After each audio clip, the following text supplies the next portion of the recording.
Depressed, frustrated, sad, confused.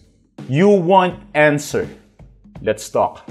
Give me a message sa page ko sa Philippine Dating Coach and you can have one-on-one coaching with Coach Baze, your dating coach and psychologist. Just please subscribe to my channel and hit the bell button. Maaaring ngayon ang breakup sa'yo ay napakabigat. Pero the good news is buti nandito ka ngayon sa channel ko. Dahil meron akong ituturo sa'yo na magbabago ng direksyon ng breakup mo. Maaaring you feel like you are a piece of trash right now. Hindi ka kompleto, devastated, angry, and full of frustration. Probably, ang hirap nga naman kasi, mahal na mahal mo yung tao, tapos ayaw sa'yo, di ba? O talagang masisiraan ka talaga ng ulo tsaka ng bait kapag kaganyan. Pero, since nanonood ka nitong channel ko na to, meron akong i-explain sa'yo na konting scientific way of approach sa mga exes. I'm a breakup coach. 10 years na ako sa relationship coaching. At 6 na taon or mag-7 years na akong breakup coach. I've been in this industry for a very long time. Ang dami ko nang nahawakan na clients. So, let's go ahead and start the conversation right now. So, ano ba ang dapat mong gawin pagkatapos ng breakup? I will explain you a little bit science na i-reveal ko sa'yo. Sa totoo lang, sobrang halaga ng presyo nito kung malalaman mo lang. Pero kapag ang sekretong ito na intindihan mo, be confident to apply dahil it will work for you. Whatever your situation is, this one will work for you.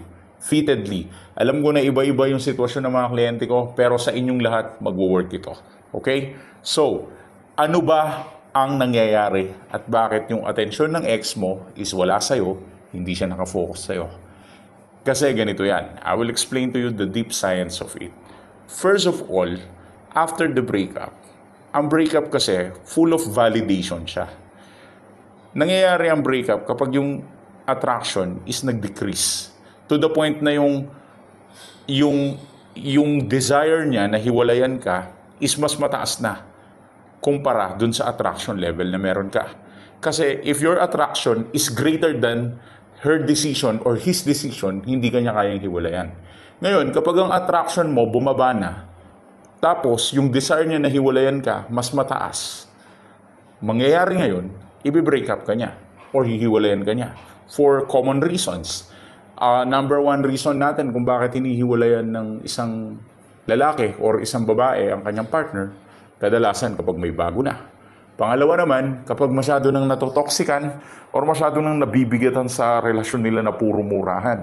Pangatlo naman, kapag hindi talaga satisfied yung partner dun sa performance ng partner niya. I'm talking about the overall performance as a relationship partner. So, dahil ang kanyang atraksyon ay mas mababa, talagang kung titignan mo siya sa timbangan, mas pipiliin niya na hiwalayan na lang to. Kasi yung desire niya na i-break up ka is mataas kumpara sa attraction na meron ka. Attraction is really, really important. It is everything pagdating sa relationship. If you don't feel attracted to your partner, then that would be the time na talagang kahit ikaw naman hihiwalayan mo siya. If you don't feel attracted sa kanya, doon nag-i-start, nagkakaroon ng collapse yung relationship. Ngayon, ano ba ang dapat gawin after ng breakup? Bakit ba nag-i-start itong collapse na to? Just to simplify it, gusto ko lang maintindihan nyo to. Ang breakup, nangyayari siya dahil sa too much validation din. Kapag masyado mong nabavalidate yung partner mo na mahal na mahal na mahal na mahal mo siya to the point na wala nang thrill, that would be the time na nagiging traitor na ang partner. Kasi wala nang novelty, wala nang bago, hindi na niya na-feel yung thrill or yung excitement sa'yo. So that would be the time na nagiging loop yun para makatakas siya at makawala siya from that specific love na nararanasan niya at nararamdaman niya sa'yo.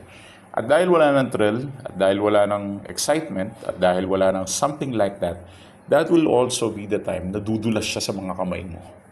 And the relationship will go broken down kapag kaganon. So after ng breakup, ano dapat mong gawin para gutumin siya at kunin ang attention mo? What I want you to do, kasi nga, ang breakup ay punong-puno lamang ng validation. Maniwala ka man at sa hindi.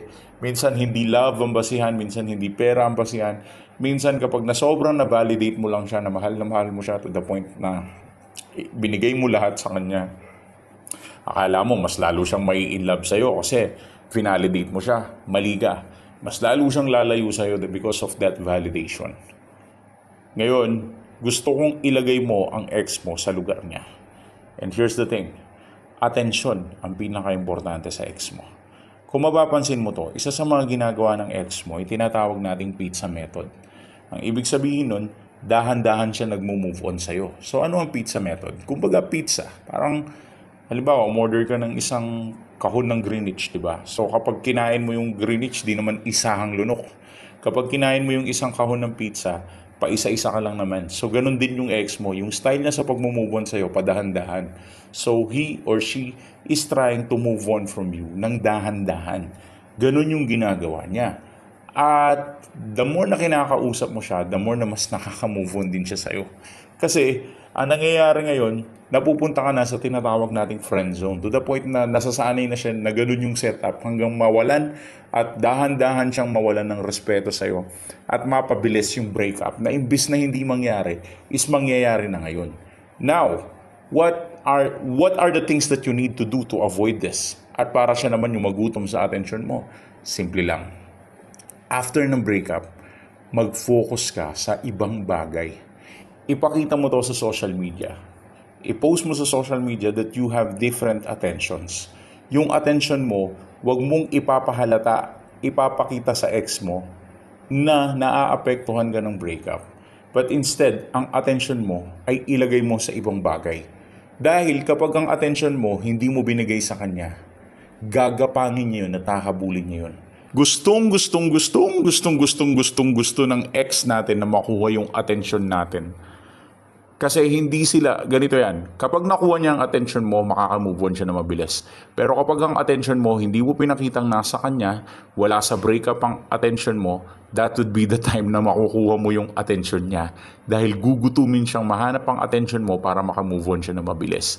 Minahal ka ng ex mo, kahit gaano ka ka-stupid, kahit gaano ka nagkulang, kahit ano pang pagkakamali ang ginawa mo, minahal ka pa rin ng ex mo. Kahit ang ex mo pa mismo masamang tao at kahit gaano siya ka-stupid, kahit gaano siya kasama, minahal ka pa rin niya. Kahit 2 months, 1 month, kahit 2 weeks nga lang kayo, basta naging mag-ex kayo, kahit paano minahal ka pa rin niya. In a sense, ha? So, what is my point about this one? Napakasimple lang ng pinupunto ko rito. Ang pag-move on mo ng ex mo ay hindi naman mabilis kagaya ng iniisip mo na hindi ka na niya mahal ngayon na ngayon. Hindi ganun yun. It takes time for her or him para maka-move on mula sa'yo. And if it will take time para sa kanya, you need to take advantage sa mga time na hindi pa siya nakaka-move on. Paano? Kasi kung isahang lunukan lang na mag-move on siya sa'yo, hindi niya kaya. Pero kung dahan-dahan siya mag-move on sa'yo, kayang-kaya niya. Kaya ang gawin mo, ipagdamot mo yung attention mo sa kanya para mahirapan siya mag-move on at ma-realize niya na hindi pala niya kaya mag-move on sa'yo. Ganun lang kasimple ang technique. Ipagdamot mo ang atensyon to the point na mahirapan siya mag-move on dahil nag-move on siya sa'yo dahan-dahan. Kaya nga nalilito ka, mag-ex na kayo, nag-chat pa sa'yo, nag-heart pa sa My Day mo, nagre-react pa sa FB mo, sa Instagram mo, or maybe sometimes he or she is trying to have a light conversation with you. It simply means hindi pa siya nakaka-move on ng todo sa'yo. So, let us utilize that at pagsamantalahan natin yung mga panahon na hindi pa siya nakaka-move on dahil dun natin ipaparamdam sa ex natin na hindi pala niya kayang mag-move on ng ganun-ganun lang kabilis. Ngayon, paano ang pinakasimpleng way? Itago ang atensyon, ilagay mo sa box, wag na wag mong ipaparamdam at ipapakita sa kanya. But for the full instruction of how to get your ex back, or full instruction of how to move on, give us a message sa Philippine Dating Coach para mabigay ko sa yung full details kung paano. Thanks for watching!